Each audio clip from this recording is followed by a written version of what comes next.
Well, it almost seems like football fate. It is December.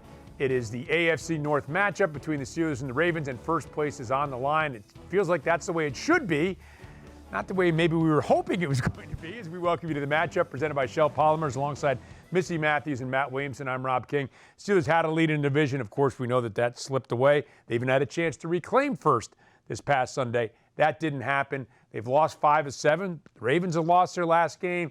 This feels like one of those prototypical throw the records out the windows, let's get on with the rivalry kind of games. Yeah, I think out of 63 meetings, 40 of them have been one-possession games between these two teams. Not that that probably surprises anybody. It's always a weird, low-scoring game. Typically, that's what we're used to, and it feels like that's probably what it will be again on Sunday. Neither team comes in playing great football, Matt, I don't think, but barring a tie, one of these teams will come out with sole possession of first place in the AFC North. Yeah, and then they'll play again and probably have this very similar conversations. We sit here in a few weeks, and as Missi alluded to, these games always seem to kind of be very similar carbon copies of one another. Okay, so let's get to our keys. Of course, this is the matchup presented by Shell Polymers. So what are the matchups? Well, for you, it's protect the football, Missi. Like, we always talk about the turnover culture, but that is part of the turnover culture. Not turning it over is part of it, and they've been very effective when they haven't turned the ball over. Yeah, since last season, the Steelers are 8-0 when not committing a turnover. Taking care of the football, it seems like football 101, but sometimes harder, easier said than done. And I think for the Steelers, it's extremely important, especially now the time of possession, of course, against the Bills, very skewed in the wrong way, and needing the offense to get into a rhythm, something that they need to do, and I think it's also leading to losing the lead. They've had it in the 6 games that they've lost. And, oh yeah, by the way, Baltimore, built just like the Steelers, they also their turnover culture.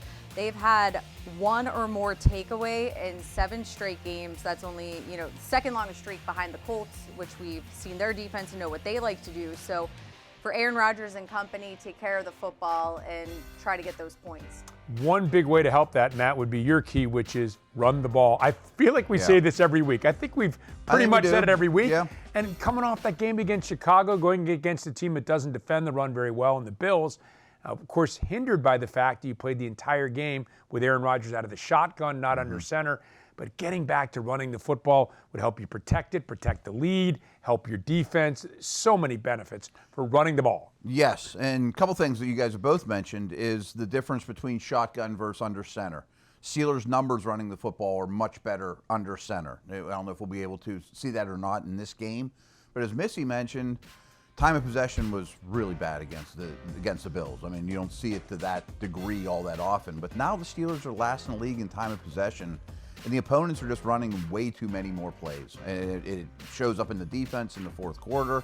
And I think the Steelers have a pretty good running game. I just think they need to stick with it and be more voluminous with it. Okay, I agree. I think, Missi, you agree as well. And so now we haven't turned it over. We've run the football, but eventually you're going to have to throw it. And that leads me to my key, which is to protect Aaron Rodgers, who, look, he just turned 42 this week, and the Ravens are not a great pass rushing team. This is not the Ravens we're used to seeing. The first 8 games of the year, they only had 11 sacks, so they made a move. They've gotten some other guys back. It's been better lately, 8 in the last 4 games. That's still not a world-beating sack percentage. And Aaron Rodgers just, under duress hasn't looked the same. He had a 50.6 rating against the Chargers when he was harassed. He had a 65 rating against the Bills in which he was harassed. They've got to find a way to give him time to throw the football. Absolutely. And, that takes the offensive line, which I feel like they had been trending in the right direction. Maybe against the Bills, not so much. It just felt like both lines of scrimmage, the Steelers were getting out-physicaled, out-beat in that area. And I think to protect Aaron, we know he likes to get the ball out quickly, but also, you can go into not going downfield, not being able to get into a rhythm for the run game. All of these things happen if Aaron doesn't have time to survey the field, figure out what defenses, they're changing into or whatnot. So we'll have to see how that goes. Yeah, 1,000%. And I agree that he is, everybody is, but he's much better when not pressured as opposed to under duress at this stage of his career. And the Ravens are interesting because they don't have Matabuke. They traded Oweh. So a lot of their pressures come through blitz. Kyle Hamilton in particular is tremendous at it and just a great overall football player. So you're gonna, and to me, Rodgers and this group picks up blitz and understands that stuff very well. They just don't have a lot of great individual pass rushers. It's an interesting team because they don't, but they've also got a tremendous secondary. Yeah. And they put a lot of investment in their first-round Right. picks. They traded for Loie Gilman. As of right now, they might be getting Ardarius Washington back, another guy to help at that secondary. He's been out all year. It's a very good secondary without a very good pass rush. It's kind of an interesting team. Yeah, especially that trade that I referenced. They traded Oweh, who I thought was their best edge pass rusher, for Gilman, a safety, and I kind of thought at the time, well, you're making a weakness weaker. But now that allows them to blitz a lot more because the secondary's so good. And it also brings Hamilton closer to the line of scrimmage. Yep, it has had a good effect for the Ravens for sure. has. All right, here's our Immaculate prediction question for the week. Matt, this goes back to your key. Will Jaylen Warren score a touchdown? So again, you're going to be playing against the rest of Steeler Nation. The first place prize is a Jaylen Warren autographed football. That's pretty good. And of course, terrible towels, other prizes as well. So join in on the fun for our Immaculate prediction with the question up now. Up next, what can the Steelers do to stop Lamar Jackson, Derrick Henry, and the Ravens offense? We'll let you know when the matchup, presented by Shell Polymers, resumes.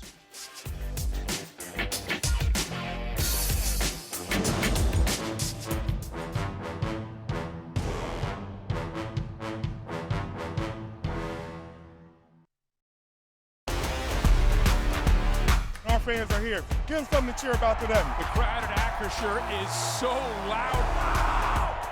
There's nothing like game day in Pittsburgh. Oh my, TJ! This defense is swarming. And it's picked off. Wow, what a catch! Get two, touchdown, Pittsburgh Steelers. We'll see you at Acrisure Stadium. Here we go.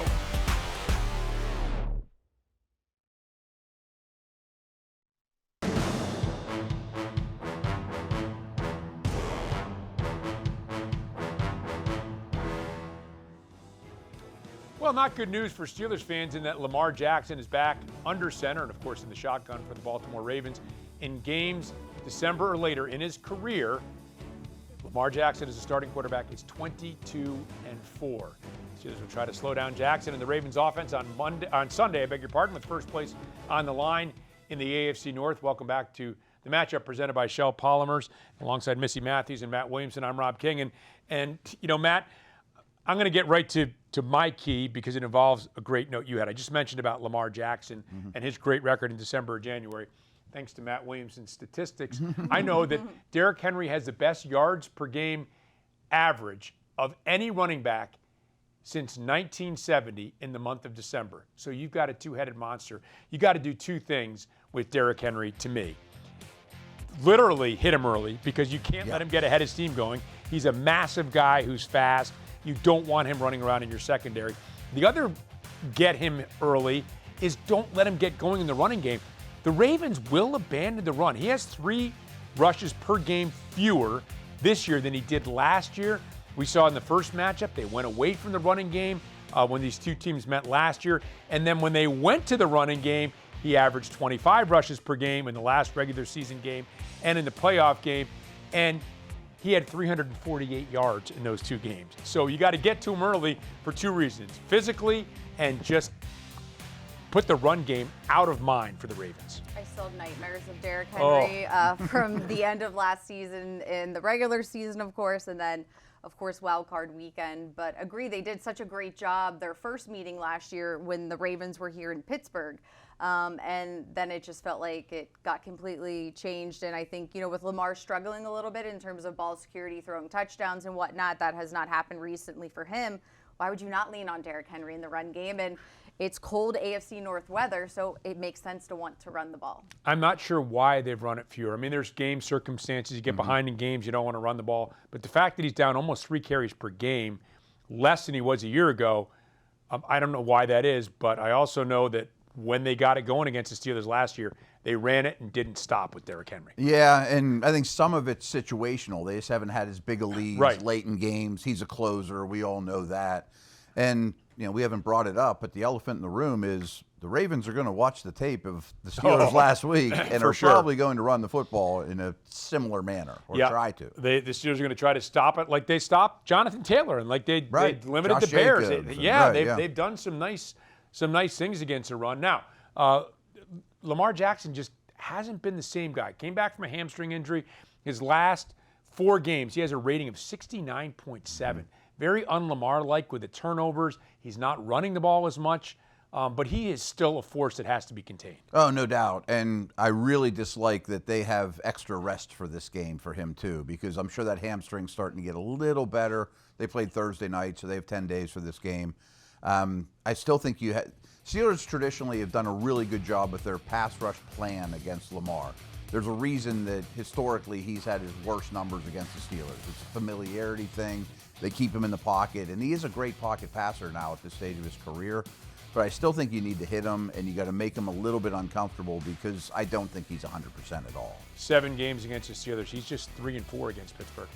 So we'll take that. Hopefully make it 3-5 after Sunday's game, and that would be help Missi if the Steelers could get back to making some splash plays on defense. So turnover culture. Yes. That's what you're in charge of this week, Missi, right? Yes. So got to get some splash plays here on defense. But against Lamar in the regular season, he's thrown 8 touchdowns, has 9 interceptions. Worse against any other opponent. Of course, they see each other often. TJ Watt has sacked him the most of any quarterback. And I do think, the splash plays, I'm not asking for pick sixes, although I will generously take them. But I think being able to get off the field with splash plays like that, we all felt like that moment in Chicago was such a big turning point for the Steelers. And obviously things did not go their way, but I think too, getting to Lamar, as Matt had said, in terms of sacking him, the Steelers have 34 sacks this season, 10 interceptions. I don't care where they come from. They have to happen. And I think, too, that also leads into the special teams game of field position, something that had hurt the Steelers in Chicago.